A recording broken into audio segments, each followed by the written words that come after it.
오늘 은혜 받으실 하나님의 말씀은 시편 23편입니다. 시편 23편 말씀을 다 같이 합독하시겠습니다. 야훼는 나의 목자시니 내게 부족함이 없으리로다.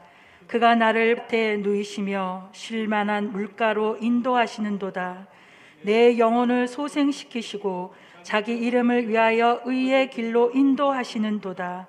내가 사망의 음침한 골짜기로 다닐지라도 해를 두려워하지 않을 것은 주께서 나와 함께 하심이라. 주의 지팡이와 막대기가 나를 안위하시나이다.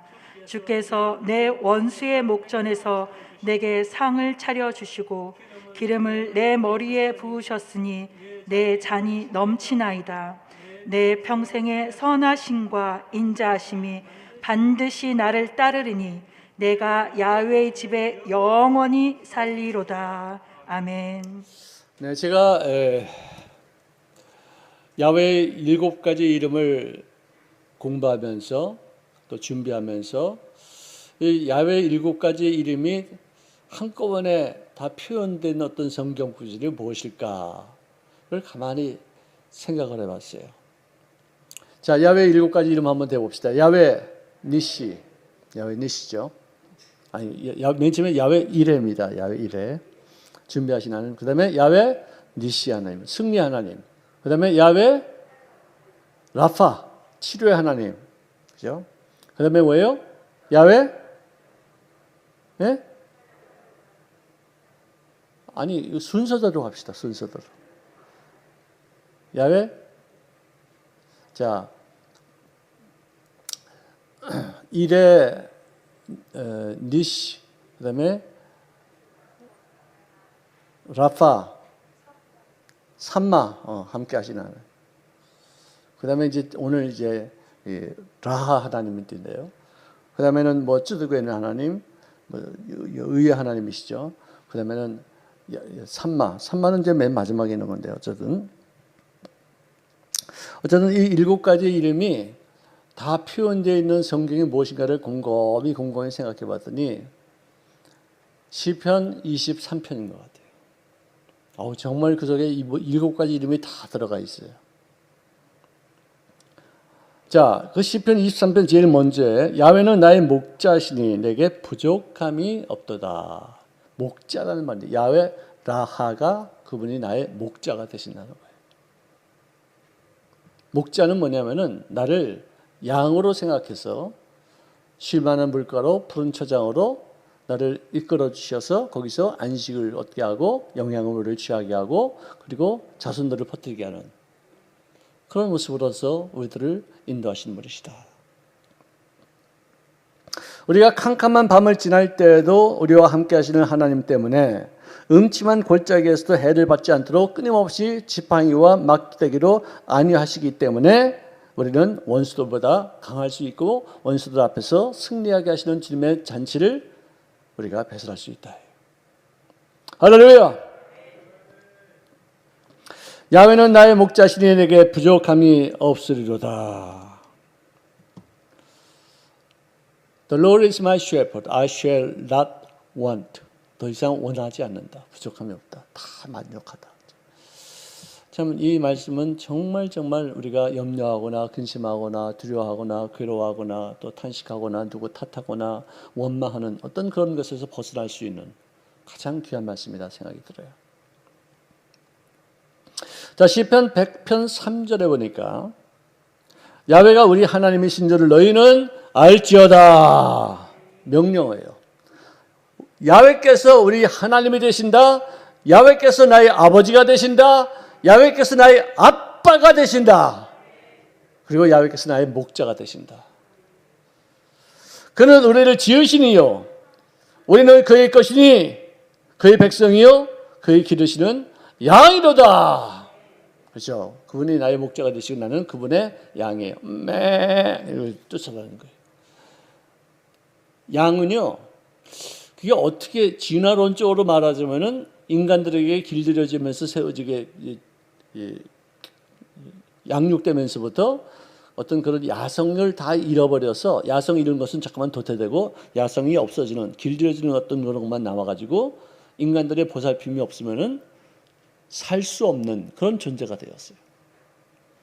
양은요, 지금 우리가 보는 양은요, 뭐 옛날에 야생으로도 양도 있었겠지만 지금은 일고 있는 그 양은 인간이 없으면은 못 살아요. 어떻게 양이 길을 잃어서 산속에서 5년 동안 버림받았어요. 혼자 살았어요. 근데 발견하고 보니까 온몸에 털이 이만큼 있어. 몸은 요만한데 털로 꽉 있어가지고 용신도 못하고 움직이도 못하고 어디 가서 정말 제대로 이제 조금 있으면 곧 죽을 만한 어떤 그런 상태가 되더라고요. 양은 항상 깎아줘야 되고 먹여줘야 되고 돌봐줘야 되고 또 그놈이 몸이 이렇게 그냥 털로 덮였으니까 안 잡혀 먹었지 그러지 않으면 늘 늑대한테 밥이 될 수 있는 그런 상황이에요. 참 진짜 양은 목자 없이는 못 사는 그런 존재로 이렇게 발전이 되었어요. 그러므로 우리는 그의 것이요 그의 백성이요 그의 기르시는 양이로다. 다시 말해서 나는 야외 안 계시면은 살 수 없는 존재다. 그 뜻이에요. 그리고 예수님은 또 친히 말씀하시기를 요한복음 10장 14절에 나는 선한 목자라. 나는 I am a good shepherd. 셋밭도예요, 셋밭도. 셋밭도가 이게 양치는데 쓰임받던 그런 개였기 때문에 독일에서 그 이름을 셰퍼드라고 지었는데 요즘은 이제 뭐 경찰교를 더 많이 쓰지 않습니까? 그런데 어쨌든 이 목자라는 말의 뜻은 셰퍼드라는 뜻이에요. 나는 내 양을 알고 양도 나를 아는 것 같이 아버지께서 나를 아시고 내가 아버지를 아는 것 같이 나는 양을 위하여 목숨을 버리노라. 그 말씀하셨어요. 안다는 것 정말 중요한 거예요. 서로 인식할 수 있다는 것이죠. 부모와 자식이 서로 안다는 것은 부모가 그 아이들을 낳았기 때문에 그리고 길렀기 때문에 그의 성향과 그의 약점과 단점과 장점과 맹점을 다 알고 있다는 거예요. 그래서 판단하지 않아요. 얘는 원래 이런 애야. 그래서는 뭐 좋은 면에서 칭찬을 해주고 나쁜 점이 있으면 또 좀 더 좋아지겠지 하고서 참고 넘어가고 견디고 그러지 뭐 사사건건에 다 혼내고 야단치고 막 그러지 않아요. 장점을 보고서 칭찬해주고 또 이 사람에게 가능성을 보고서 또 꿈을 주고 이렇게 해서 그 아이를 키우는 그런 부모의 마음과 같이 목자가 양을 알기 때문에 실수도 부족함도 연약함도 어리석음도 다 품어줄 수 있다는 얘기예요. 모르면은 왜 너 나한테 이러겠니? 너 왜 이러고 사니? 이렇게 하는 거죠. 하나님이 나를 너무나도 잘 알고 계시기 때문에 내가 어떤 짓을 해도 내가 어떤 실패를 했어도 내가 어떤 모습에 어떤 상처를 받았다 할지라도 그분 앞에 나가면은 내 마음에 쉼이 많은 거예요. 누군가가 나를 잘 알고 있다는 것은 얼마나 행복한 건지 몰라요. 그 사람 앞에 가면은 그는 판단하지 않아요. 왔냐? 아이고 고생했다. 불쌍히 여겨주고 궁일이 여겨주고 또 용기를 주고 또 잘못한 거 있으면 툭툭 털어가지고 씻어주시고 또 이렇게 보듬어 주시고 이게 부모의 마음, 목자의 마음 아니겠어요? 그래서 여러분들 우리 마음이 예수 믿고 나서는 건강해지는 이유가 뭐냐? 하나님은 아신다. 내 속사정을 아신다는 거예요. 내가 누구한테 기댈 수 있고 내가 누구한테 화선할 수 있고 아무도 몰라줘도 그분만큼은 나를 정확히 잘 알고 계신다. 그래가지고 우리 마음이 기댈 수 있다는 것에 대해서 얼마나 건강한지 몰라요. 이게 누구가 기댈 수 없는 사람, 갈 곳이 없는 사람 항상 불안한 거예요. 항상 마음에 안식이 없어요. 항상 좌불안석이에요. 자기 인생을 자기 스스로가 책임지고 살아야 되니까 항상 스트레스가 많고 무거운 짐을 홀로 다 지고 있고 누가 무슨 욕을 하면은 그것이 얼마나 큰 부담이 되는지 몰라요. 여러분들 내가 며칠 전에 엄정화라는 사람이 CTS 텔레비에 나와서 그 사람이 간증하고 내가 어떻게 하나님을 만났는가 그걸 갖다 이렇게 좀 얘기를 하는데 그 엄정화라는 사람은 정말 세계적인 탑스타예요. 그 사람 영화 나 몇 번 봤는데 연기력 참 좋아요. 노래도 잘하고 춤도 잘 춰요. 그럴 때 항상 외로운 거예요. 항상 유혹이 많이 있는 거예요. 남들에게 칭찬받고 난 다음에 그 헛하담이 어떻게 가눌 수 없는 거예요. 항상 울어요. 그냥 항상 울어요. 근데 그분이 예수를 만나고 나서부터 그 마음에 그 빈 공간이 채워지는 그 놀라운 은혜를 체험한 거예요. 그러니까 굉장히 밝아졌어요. 근데 그런 일이 없는 사람들은 인기가 있을수록 입을수록 성공할수록 그 허탈함을 가누기 못해서 다 결국 누가 요만한 야단만 하고 흉만 보고 또 악플만 써도 죽는 거예요. 자살하는 거예요. 네가 나 악플해도 하나님은 나 사랑해. 그 말만 믿으면은요 우리가 악착같이 살 수 있어요. 근데 우리가 무슨 말인지 그런 말이 어떻게 자기 목숨을 하고 바꿀 수 있을 만큼의 그렇게 중요한 말이 어디 있어요? 근데 그렇게 사람은 어리석어요.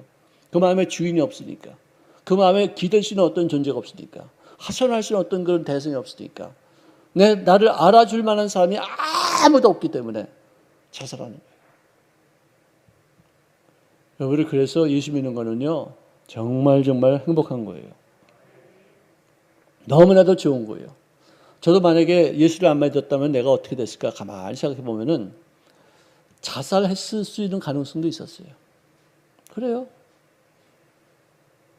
자살 생각해보지 않은 사람 어디 있어요? 다 해봤죠. 근데 왜 이때까지 살았느냐?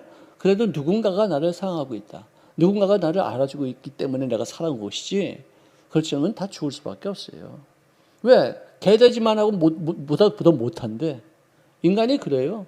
개돼지는 그래도 본능이나 있죠. 인간은 다 파괴가 됐어요. 다 타락했어요. 추해요. 짐승보다 더 못한 게 저기 많아요.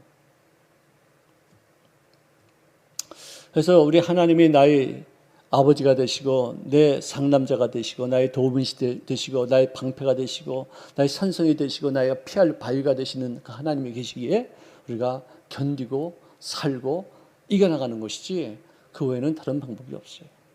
그러니 얼마나 예수 믿는 게 종교가 아니에요. 종교가. 하나님과의 관계지 절대로 종교가 아니에요. 종교로 하면은 너무 힘들어, 피곤해, 너무 정말 귀찮아, 너무 눌려. 근데 하나님이 내 아버지가 되시니까, 내 목자가 되시니까, 나를 너무나도 이해하고 나를 너무나도 존귀 여겨주시고 내가 잘못한 것 있어도 나를 그대로 있는 그대로 받아주시는 분이 계시기 때문에 우리 마음에 쉼이 임한 줄로 믿으시기를 바랍니다. 자, 베드로전서 2장 25절에 이런 말씀하고 있어요. 너희가 옛날에는 양과 같이 길을 잃었더니 전에는 너희가 죄인 되었던 인생을 살았는데 전에는 너희가 어둠의 자식이었는데 전에는 마귀의 추종자였는데 전에는 네 욕심대로 살았는데 이 전에 우리 옛날 과거예요. 옛날에 있었던 우리들의 모습이에요. 아무리 뭐라 그래도 예수 안 믿은 사람들은 전에는 과거가 다 있는 거예요. 근데 시방은 이제는 우리가 뭐예요? 목자가 있는 인생을 산다. 구원받아 어디로 가야 될 집이 있는 인생을 산다 이거예요. 우리는 이제는 더 이상 과거의 것에 매이지 아니하고 미래를 향해서 앞으로 나가는 새로운 피조물이 된 줄로 믿으시기를 바랍니다. 전에는 너희가 양과 같이 길을 잃었더니 이제는 너희 영혼의 목자와 감독 되신 이에게 돌아왔노라. 우리 목자가 되신 분에게 돌아왔다. 옛날에는 길 잃은 양이었었어요. 정말로 갈피를 못 잡았었어요. 삶의 목적이 뭔지도 몰랐었어요. 지금도 그런 사람들은 무지하게 많아요. 그 보헤미안 퀸이라는 그런 그룹이 있는데요. 그 그룹에 대한 영화예요. 보헤미안 랩소디인가 그런 영화예요. 거기서 그 퀸의 리더가 자꾸만 이 성향이 여성화되어지고 호모섹스가 되어져 가요. 거기서. 그러면서 남자끼리 키스해요. 나는 그걸 보면 아주 막 구역질이 나요. 근데 그거를 SBS에서 장면을 카트했다고 해서 동성애자들이 이를 들고 일어나서 우리를 모욕한 거냐? 왜 우리끼리 키스하는 걸 왜 이걸 갖다 삭제하느냐? 인권 모독이다. 차별하지 마라. 뭐 난리가 났어요. 또 난리가 났어요. 그 사람들은 하나님이 없어요. 그러니까 그렇게 짐승처럼 그러고 살아요. 사실 나는 어떤 면에서 보면은 우리들도 예수 믿기 전에 많은 박해와 핍박과 멸시와 천대받고 인간 이하 취급을 받았었어요. 기독교가 생기고 나서 얼마 안 돼가지고 초창기 때 엄청나게 많은 박해가 있어서 죽음을 피해서 터널 속에서 지하 땅굴 속에서 평생을 산 사람들도 수도 없이 많았었어요. 그런데 이 기독교인들이 정말로 사회적인 좋은 일들을 많이 하고 훌륭한 일들을 많이 감당하고 기독교의 정신들이 사람들에게 알려지고 이웃 사랑하는 것, 그리고 불안한 이웃들에게 힘이 되어지고 병든 사람들을 고치고 세상에서 소외당한 사람들을 품어주는 그런 아름다운 선행들이 빛이 되어서 사람들에게 인식되어지고 또 크리스찬들 가운데서 엄청나게 훌륭한 사람들이 많이 탄생해 말미암아 기독교에 대한 인식이 달라졌어요. 요즘은 기독교가 사람들에게 엄청나게 많은 파급이 효과가 있었어요.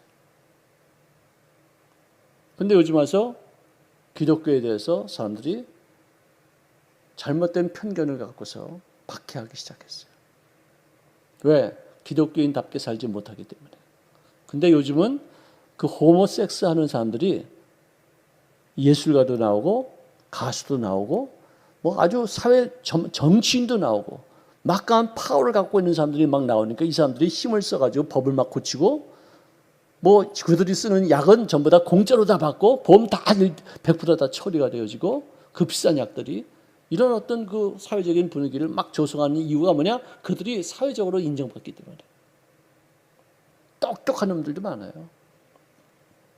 영화배우도 많고 잘생긴 사람도 많고 정말 예술가도 많고 거리 그리는 사람들, 음악하는 사람들 중에서 정말 탁월한 정치인 중에서도 말이죠. 탁월한 사람들이 바로 그런 사람들이 되어주고 그러니까 그들이 기득권이 세력을 얻게 되는 거예요.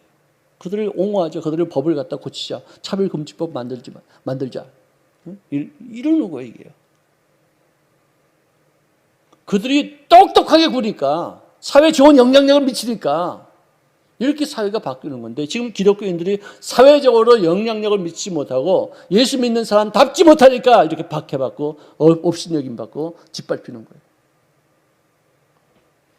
나쁜 짓 하면서도 이 기독교적으로 보면은 그 사람들은 그야말로 윤리 도덕 다 없는 거예요. 짐승같지도 못한 그런 사람들이에요. 쾌락 위주예요. 하나님이 버렸다고 생각하는 사람들이에요.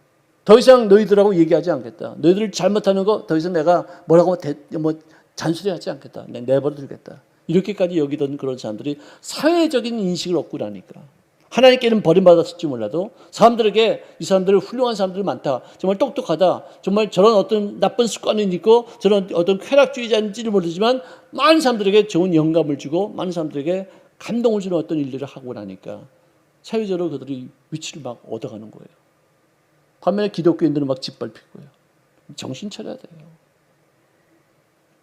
뭐 누가 어쩌고 저쩌고 이런다 하지 마세요. 박해한다 어쩌고 그러지 마세요. 옛날에 초대교회 때 그것 때문에 누가 뭐 반대하고 뭐 어쩌고 그러지 않았어요. 다 숨어가고 전부 다 기독교인의 모습을 갖춰가는데 최선을 다하고서 몇천 년 지나고 나서 이렇게 기독교인들이 사람 대접받게 된 거예요. 우리도 지금 와서 무슨 얘기할 거 없어요. 우리가 진짜 기독교인답게 그리스도의 제자답게 어딜 가든지 그리스도의 향이 되어지고 예수님의 편지가 되는 모습을 볼 때 누가 우리를 박해하겠어요. 정말 거룩하게 살고 깨끗하게 살고 정직하고 사람들에게 좋은 영향력을 미치고 정말 사람들의 어떤 그 소외당한 사람들을 품어주고 이런 정말 좋은 일을 많이 해보세요. 누가 우리를 박해하겠어요? 누가 우리를 업신여기겠어요?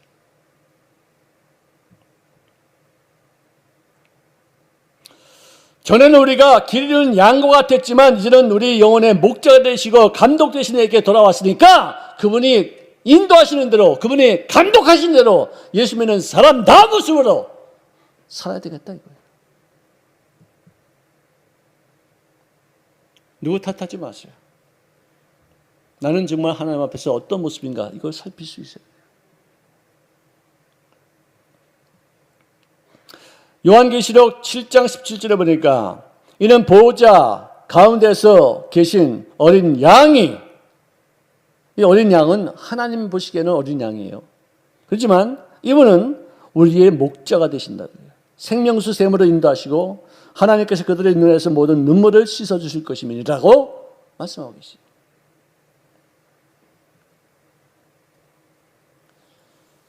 예수 믿는 사람들이 하나님을 의존하고 그분의 뜻을 따라서 그분이 원하신 바의 그 길을 걸을 때 하나님께서 우리 편이 되시고 원수의 목전 앞에서까지도 잔치를 베푸시는 하나님이시다. 아무한테나 그렇게 하는 게 아니에요. 예수 믿는 사람답게 사는 사람들에게 역전 드라마를 쓰신다는 거예요.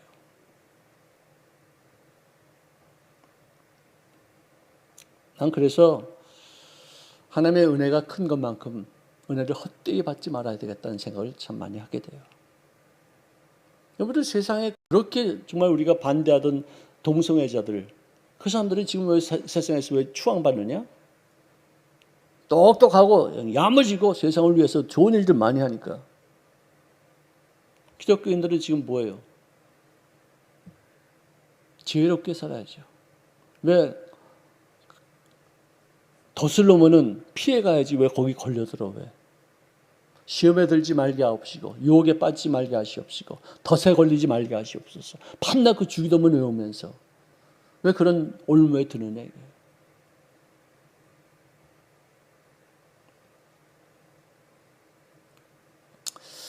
야훼께서 우리의 목자가 되신다면 우리는 그분의 양이고 나의 행동을 통해서 목자에게 다 모든 책임이 돌아가는 거예요. 어떻게 지금 양이 저런 양이 다 있냐? 어떻게 저건 저게 양이야? 저게 염소지? 저게 늑대지? 저게 양이야? 이런 얘기 들으면 안 되잖아.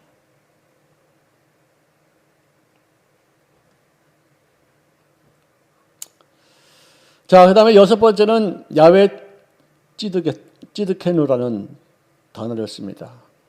야훼 의의 하나님이다. 의라는 것은 한자로 보면은요, 이렇게 양이 있어요. 그다음에 자기 아자가 그 밑에 있어요. 그러니까 나는 불의한데 양이 내 머리 위에 있을 때 거기서 흘리시는 피로 말미암아 내가 의롭게 된다. 내가 죄 씻음을 받는다. 하나님 앞에 당당히 설 수 있다. 그런 의미로 쓴 그런 한자어가 기가 막히게 잘 표현되어 있어요. 여러분들 보세요. 신명기 6장 25절에는 우리가 그의 명령하신 대로 이 모든 명령을 우리 하나님 야훼 앞에서 삼가 지키면 그것이 곧 우리의 의로움이라 할지니라.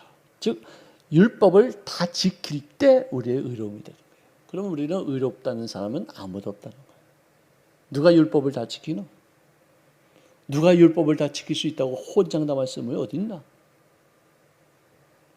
청년이 와서 어떻게 해야지 구원을 받을 수 있겠습니까? 무엇을 해야지만 되겠습니까? 했더니 네 이웃을 사랑하라. 아니 맨 처음에는 그랬지. 율법을 지켜라 그러죠. 율법을 지키라. 저 율법 다 지켰는데요. 그게 예수님이 기가 막힌 거야. 야, 너 율법 다 지켰다고 생각하는구나. 그럼 네가 갖고 있는 모든 재산 팔아서 그 이웃들에게 나눠줘. 행동으로 네가 의롭다고 여김을 받을 수 있는 그런 사람이 네 스스로가 됐으니까 이제 행동을 한번 보여줘. 네 재산도 한번 다 나눠줘 볼래?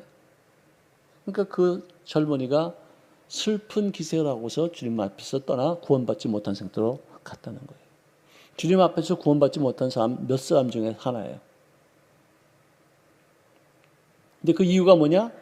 그 사람은 돈이 많은 사람이다. 돈이 많은 사람.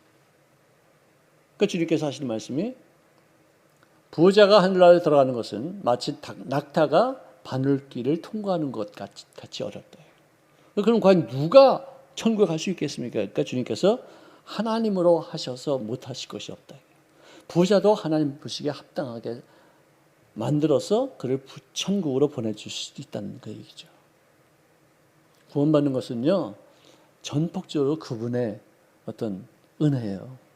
내가 잘나서 내가 똑똑해서 내가 구원받을 만한 어떤 자격이 있어서 아니에요. 전폭적으로 그분이 나에게 주신 은혜가 구원받는 거예요. 아멘. 은혜는 정말 귀한 것이죠. 은혜인지도 몰랐었어요. 여태까지 교회 다니는 것이 은혜인지도 몰랐는데 이렇게 막히고 보니까 야, 그동안 그게 당연한 것이 아니었구나. 은혜였구나. 하루하루 숨 쉬는 게 이게 은혜예요. 왜? 병원에 가서 여기다 산소호흡기 꽂고 있는 사람들 보세요. 자기 혼자 힘으로 못해요. 그래서 기계가 공기를 넣었다가 뺐다 해서 실려져요. 여러분들 내가 숨 쉬고 있는 것으로 감사해 본 적 있어요? 은혜인데.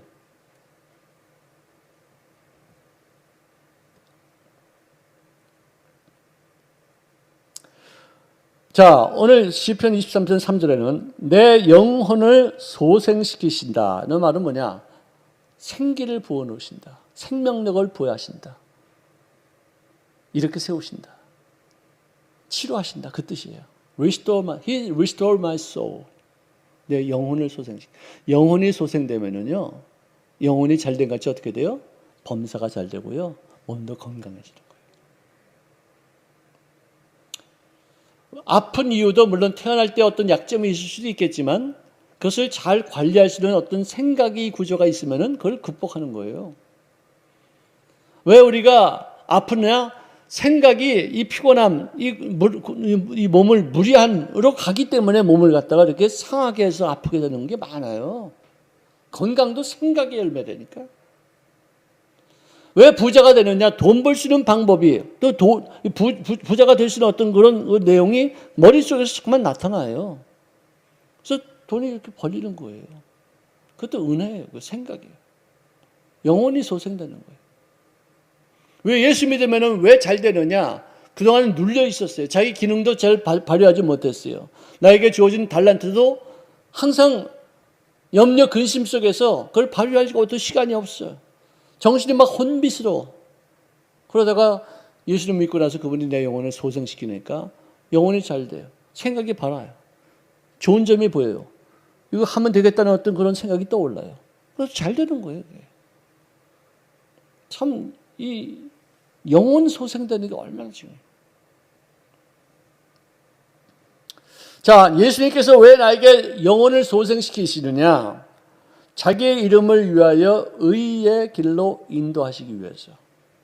나를 의롭게 여기게 하기 위해서.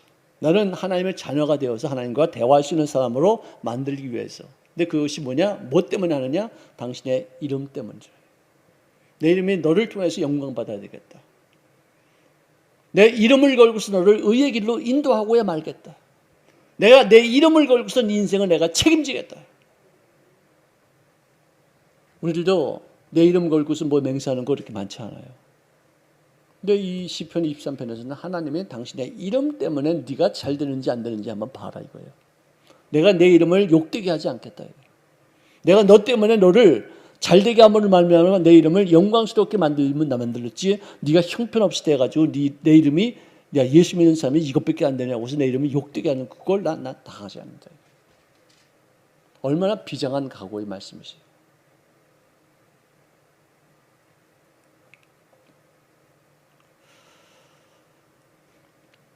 또 시편 112편 9절에 보니까 의가 뭐냐 하면은 그가 재물을 흩어 빈곤한 자들에게 주었으니 그의 의가 영구히 있다. 왜 하나님이 우리를 넉넉하게 풍성하게 성공적으로 인생을 살게 하시고 또 남들에게 나눌 수 있는 어떤 그런 기회를 또 그런 어떤 환경을 만들어 주시느냐? 나로 하여금 불우한 이웃들에게 제공하는 어떤 사랑과 자비와 긍휼히 여김을 통해서 하나님이 나를 의롭다라고 여길 수 있는 사람으로 만들기 위해서입니다. 남들에게 구걸해서 받는 것보다도 남들에게 나 있는 것 중에 일부를 띄어서 나눠주는 것을 하나님이 의롭다고 여기시는 거예요. 그렇다고 해서 뭐 내가 어떨 때 누구한테 도움받았다고 해서 내가 불의한 것은 아니에요. 내가 누구한테 도움받은 적이 있다면 그 도움받은 것을 부담으로 여겨서 나중에는 남에게 나눠주시는 사람으로 바꿔주겠다 주님 앞에 간구하는 그런 모습이 돼야 돼요. 왜? 하나님의 의를 이루기 위해서. 그것도 뭐냐? 당신의 이름을 위해서 나를 의의 길로 인도하시겠다는 거예요. 남들에게 이제는 너희는 꾸어줄지언정 꾸임받지 않은 사람으로 만들겠다. 작은 것이라도 남들에게 나눠주는 것이 기쁨이에요. 내가 어느 집에 신방 갔어요. 누가 뭐 주면은 좋죠. 그러니까 보통 사람들은 다 그럼요 좋죠. 누가 뭐 주면 되게 좋죠. 받는 기쁨이 있죠. 그런데 그분은요. 가만히 있어서 내가 이런 분은 처음 봤다. 내가 그렇게 생각했어요. 아니 누가 뭐 주는데 안 좋아요? 그러니까 뭐라고 하냐면은 부담스럽죠. 근데 그게 정답이더라고요. 그게 정답이에요. 왜? 받을 때도 기쁨이 있지만 줄 때 기쁨이 엄청 크기 때문에 내가 이걸 또 줘야 된다는 생각을 할까 보니까 좀 부담스럽다는 얘기예요. 그게 왜? 갚아야 되니까. 받는 것으로 끝나지 않고 남들에게 더 나눌 수 있는 어떤 사람으로 인생을 살겠다는 어떤 의지가 그 말 한마디에 다 표현이 탁 되는 거예요. 내가 은혜 받았어요. 야, 그렇구나. 받을 때 기쁨도 있지만 부담을 느껴야 되는 거구나.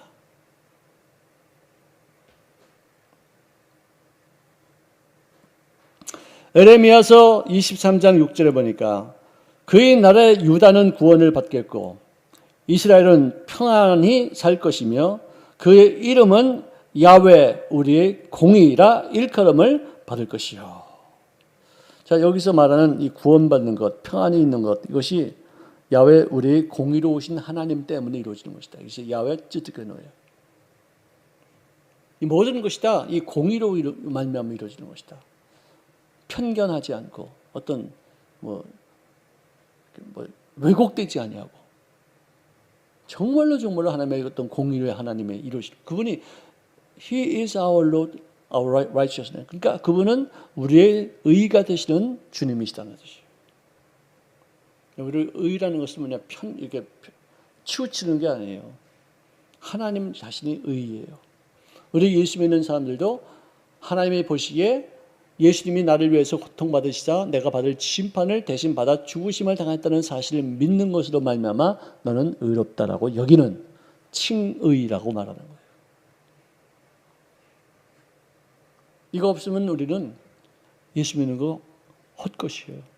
나는 벌써 의롭다고, 나는 죄인이지만 나는 의로운 행동 한 적이 없지만 예수님이 나를 위해서 내가 받을 심판을 대신 받으셨기 때문에 내가 의롭다라고 여기는 바 되었다는 사실을 믿는 사람에게 하나님 주시는 구원의 역사가 이루어지는 거예요. 기독교의 아주 가장 신비스러운 핵심이에요. 우리를 공의로 다스리시는 하나님. 와레로노 찌꾸이. 일본어로 말하면 그래요. 와레로노 찌꾸이.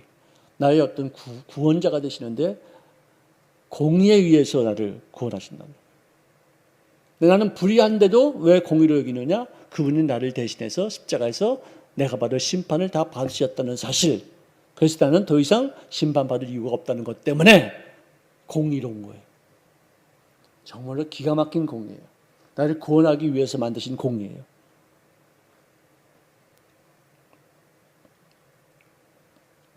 디도서 3장 5절에 보니까 우리를 구원하시되 우리가 행한 바 의로운 행위로 말미암지 아니하고 오직 그의 공률하심을 따라 중생과 씻음과 성령의 새롭게 하심으로 하셨다. 결론입니다. 기가 막힌 얘기입니다. 기독교의 진수예요. 자, 이거 화면에 한번 놨으면 좋겠네요. 디도서 3장 5절입니다. 안 나옵니까? 그렇죠. 제가 따라 할 테니까 따라서 해주시기 바랍니다. 자, 하면서 어디나. 우리를 구원하시되 우리가 행한 바 의로운 행위로 말미암지 아니하고 오직 그의 공의하심을 따라 중생과 씻음과 성령의 새롭게 하심으로 하셨도다. 아멘. 이거 잊지 마세요. 꼭 이거 암기하세요. 내 행위로 하는 것은 아무것도 없어요. 그분이 나를 공의로 여기신 바되요. 내가 받을 심판을 그분이 대신 십자가에서 받으셨기에 그것을 믿는 인생. 암만 그분이 나 때문에 심판 받으셨다 할지라도 내가 그것을 믿지 않으면은 의의가 없어요. 내가 그걸 믿음으로 말미암아 나는 이미 그와 함께 심판 받았고 이제는 나는 의인이 된 거예요. 기독교의 가장 핵심적인 정말 반드시 이것을 우리 마음속에 새겨넣어야 될 하나의 핵심이다. 그런 요소다 이렇게 생각이 드는 것입니다. 그래서 이제 베드로후서 3장 13절에는 우리는 그의 약속대로 의가 있는 곳인 새 하늘과 새 땅을 바라보도다. 할렐루야. 그래요. 이 땅에서 삶이 마치고 나면은 의가 있는 곳이에요. 의인만이 갈 수 있는 곳이에요. 용서함 받은 사람들만 갈 수 있는 곳이에요. 하나님과 화목이 이루어진 사람들만 갈 수 있는 그런 그 새 하늘과 새 땅을 바라보게 되는 것입니다. 그러므로 나그네 길 세상에서 평생 의의 길로 인도하신 그 하나님이 내 인생의 여정을 다 마치고 난 후에는 영생의 처소에 머물게 하시는 하나님. 할렐루야. 그래서 우리가 소망이 있어요. 그래서 우리가 내일을 꿈꾸며 살 수가 있어요. 보다 더 나은 내일이 있을 것이다. 내가 무엇을 하더라도 지금보다 더 나은 세상을 만들면서 조금씩이라도 남기고 가고 싶다. 이런 꿈이 이루어지게 되는 것입니다. 자, 이제 마지막으로 야훼 삼마. 에스겔 환상 중에서 새 예루살렘을 바라보고 그러고 나서 야훼 삼매라는 이름을 지었는데 거기 거하시는 하나님, 거기 계시는 하나님. 장차 하나님의 나라가 임할 때 12지파의 몫을 따라서 분배되는 그 거룩한 땅에 우리가 갈 때 거기에 계시는 하나님. 거기 하나님 안 계시면 무슨 의미가 있겠어요?